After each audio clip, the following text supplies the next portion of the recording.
Ever wondered why that tiny buzzing insect can ruin your whole night with just one bite? What if I told you only one gender is responsible for all that itching, swelling, and sleepless nights? So, let's dive into the world of mosquitoes today.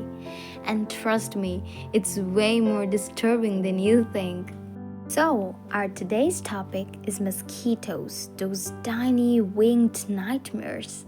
And in this video, we'll uncover why only female mosquitoes bite, what diseases they spread, how to protect yourself and your home from mosquitoes, why mosquitoes actually matter to nature, and the weird life lesson they teach us. So the first thing we need to know that why only female mosquitoes bite?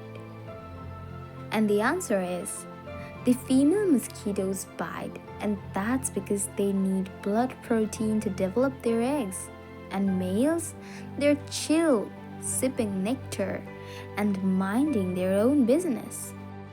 And diseases mosquitoes spread that are more than annoying, they're deadly. They transmit dengue, malaria, chikungunya, Zika virus, yellow fever, West Nile virus. One bite can be enough to change a life.